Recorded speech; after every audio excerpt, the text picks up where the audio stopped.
పరిణయం 84th chapter. అమూల్య భయంగా, నువ్వు నా వీడియోస్ అన్నీ చూసావా అని అడుగుతుంది.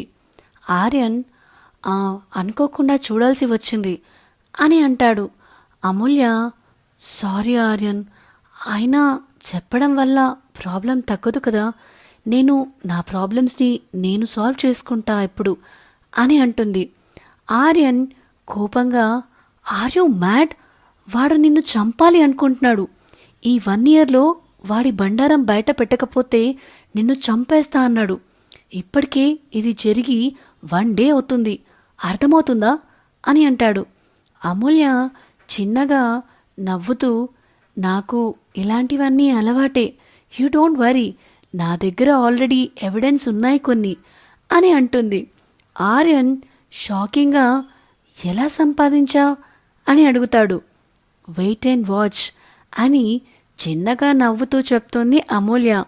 ఆర్యన్, అమూల్య, వాడికన్నా నువ్వే డేంజరస్గా కనిపిస్తున్నా నాకు అని అంటాడు. అమూల్య నవ్వుతూ, నీకు నా గురించి ఏం తెలుసు అసలు? ఐఎమ్ ఏ హ్యాకర్, కంప్యూటర్ వరల్డ్లో ఏదైనా చేయగలను. నేను కంప్యూటర్లోనే లోకాన్ని చూసి వస్తా. పెట్టుకోక నాతో పెట్టుకున్నాడు, మొత్తం సేకరించాక మీడియాతో రిలీజ్ చేపిస్తా అని అంటుంది. ఆర్యన్, వద్దు అమూల్య, వాడు చాలా డేంజరస్ అని కొంచెం భయంగా అంటాడు. అమూల్య ధైర్యంగా ఉంటే ఏదైనా పాసిబుల్ అని అంటుంది. ఆర్యన్, వాట్ యు మీన్ అని అడుగుతాడు. కూర్చో అని అమూల్య ఆర్యన్ని కూర్చోబెడుతుంది. అమూల్య, చూడు, నేనొక్కదాన్నే ఫైట్ చేయట్లేదు, అంకిత కూడా ఉంది. వాడి చీకటి సామ్రాజ్యం త్వరలో బయటికి వస్తుంది. ఆర్యన్, పార్టీ ఇస్తావా? మరి మీ అత్తయ్యని హ్యాపీ చేస్తున్నా కదా అని అడుగుతుంది. ఏంటి, మా అత్తకు కూడా తెలుసా అని అడుగుతాడు ఆర్యన్. తెలుసు, ధైర్యంగా ఉండమని కూడా చెప్పాను అని అంటుంది అమూల్య. ఆర్యన్ అమూల్య ఇచ్చిన షాక్కి బ్రెయిన్ ఫ్రీజ్ అయిపోద్ది. ఆర్యన్, అమూల్య, నాకు బ్రెయిన్ పని చేయట్లేదు అని అంటాడు. అందుకే చెప్తా ఆర్యన్, తెలుసుకోవాల్సిన దానికంటే ఎక్కువ తెలుసుకోకూడదు అని అంటుంది అమూల్య. ఆర్యన్, అమూల్య, ప్లీజ్ నన్ను నమ్మవే, నేను కాళ్ళు పట్టుకుంటా, నువ్వేం చెప్పినా చేస్తా, నన్ను టెన్షన్ పెట్టి చంపకు అని అంటాడు. సరే, కాకపోతే నీ నోటి నుండి ఒక్క మాట కూడా రాకూడదు బయటకి, సరేనా అని అడుగుతుంది అమూల్య. సరే అని అంటాడు ఆర్యన్. దానితో అమూల్య తన ప్లాన్ మొత్తం చెప్పి, అనుకున్నది అనుకున్నట్టయితే ఖచ్చితంగా 6 monthsలో అంతా సెట్ అవుతుంది. ఒకవేళ కుదరకపోతే 10 months అంతే, నువ్వు భయపడి నన్ను భయపెట్టకు అని అంటుంది అమూల్య. ఆర్యన్, అమూల్య, నేను కూడా జాయిన్ అవ్వచ్చా అని అడుగుతాడు. అమూల్య, ఓకే, యోర్ విష్ అని అంటుంది. థ్యాంక్ యూ సో మచ్ అని ఎమోషనల్గా అంటాడు ఆర్యన్. యూర్ వెల్కమ్ అని అమూల్య వెంటనే చెప్పేస్తుంది. ఆర్యన్ కౌశల్ దగ్గరికి వెళ్ళి ఏడుస్తూ ఉంటాడు. కౌశల్, ఎందుకు ఏడుస్తున్నావురా అని అడగగా, రే, అది నన్ను దూరం పెడుతుంటే తట్టుకోలేకపోతున్నారా అని తనకి తెలిసింది మొత్తం చెప్పి, అయినా అంత పోజేంటిరా, దానికి ప్రాణాల మీదకి వచ్చినా నన్ను అడగదా అని అంటాడు ఆర్యన్. కౌశల్, రే, ఏడవక్రా అని ఓదారుస్తూ, ముందు నువ్వు సిస్టర్కి దగ్గరవ్వు, సరేనా?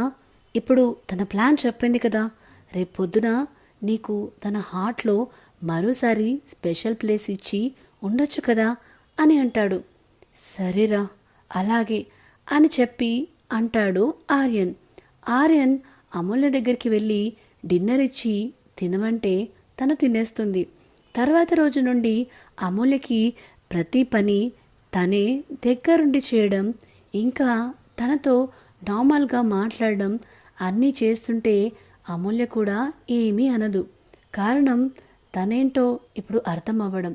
కానీ ఈ దూరం శాశ్వతం అని గుర్తు వచ్చిన ప్రతిసారి బాధగా ఉంటుంది. తనకి అలా రోజులు గడిచే కొద్దీ అమూల్యకి ఆర్యన్కి ఉన్న దూరం తగ్గిపోతుంది. కానీ అమూల్యకి ఎంత దగ్గరైనా తను ఆర్యన్ జీవితంలోకి బలవంతంగా వెళ్ళలేను అని ఉంటుంది. అలా 14 రోజులు కంప్లీట్ అవుతాయి. అంకిత సరియు గైడెన్స్లో కంపెనీ చూసుకుంటూ ఉంటుంది. ఈ టైంలోనే ఆది తనని ప్రేమిస్తున్నాడని తెలుసుకుంటుంది. ఒకరోజు అమూల్య అడవిలో అందాలని ఎంజాయ్ చేస్తూ ఉంటే ఆర్యన్, కౌశల్ ఈరోజే లాస్ట్ డే అని అమూల్యకి ఇష్టమైన ఫుడ్ చేసి పెట్టాలి అని కుక్ చేస్తూ ఉంటారు. ఆర్యన్, అమూల్య ఎక్కువ దూరం వెళ్ళకు, మళ్ళీ నిన్ను వెతకలేక మేమేడవాలి అని అంటాడు. అమూల్య నవ్వుతూ పర్లేదు, నేను నా గురించి చూసుకుంటా అని అంటుంది. ఆర్యన్కి కోపం వచ్చి, చూసావారా, నీ చెల్లి స్టార్టింగ్లో పిల్లిలా ఉండేది, ఇప్పుడేమో పులిలా పడుతుంది నా మీద అని అంటాడు. అబ్బా నువ్వు ఆగరా స్వామి, ఇప్పుడిప్పుడే కదా మీ బంధం బలపడుతుంది అని అంటాడు కౌశల్. అమూల్య దగ్గరికి ఒక పర్సన్ ఒక పెద్ద టోపీ పెట్టుకుని గాగుల్స్తో తన ఫేస్ కవర్ చేసుకుంటూ వచ్చి, చూడు, నువ్వు మర్యాదగా వస్తే బాగుంటుంది, లేదంటే వీళ్ళలాగే ఇంకా చాలా మంది ప్రాణాలు పోతాయి అని కొంతమంది చనిపోయి పడి ఉన్న బాడీ గార్డ్స్ని చూపిస్తూ అంటాడు. అమూల్యకి ఫస్ట్ ఆర్యన్ గుర్తొచ్చి, నో, తనకేం కాకూడదు, నాకు ఈ ప్రాబ్లం వచ్చినా నేను చూసుకోగలుగుతా అనుకుని, వద్దు ఇంకా ఎవరిని ఏం చేయొద్దు అని వాళ్ళతో పాటు వెళ్తూ ఉంటుంది. అమూల్య వెళ్తూ వెళ్తూ ఆర్యన్ నవ్వుతూ వంట చేయడం చూసి బాధగా సారీ అని మనసులో అనుకుని వెళ్తుంది. ఆర్యన్కి అదే టైంకి హార్ట్ స్పీడ్గా కొట్టుకుంటూ అమూల్య కోసం చూస్తాడు. తను కనిపించకపోయేసరికి, కౌశల్ నువ్వు వంట చూసుకోరా, నేను అమూల్యని వెతుకుతా అని కంగారుగా అక్కడి నుంచి బయలుదేరుతాడు. సో ఇదేనండి పరిణయం 84th చాప్టర్. మరి ఆర్యన్కి అమూల్య కనిపిస్తుందంటారా? ఒకవేళ కనిపించినా అమూల్యని ఆర్యన్ కాపాడగలుగుతాడా? ఇవన్నీ విషయాలు తెలుసుకోవాలనుందా? అయితే ఇప్పటి వరకు మన ఛానల్ని ఎవరైనా సబ్స్క్రైబ్ చేసుకునే వాళ్ళు ఉంటే ప్లీజ్ సబ్స్క్రైబ్ చేసుకోండి, సో దాట్ ఫ్యూచర్ అప్డేట్స్ అన్నీ మీకు రెగ్యులర్గా వస్తూ ఉంటాయి. ప్రస్తుతానికి ఈ వీడియో కనుక మీకు నచ్చినట్టయితే please like, share and comment చేయడం మాత్రం అస్సలు మరవకండి. Thank you, bye.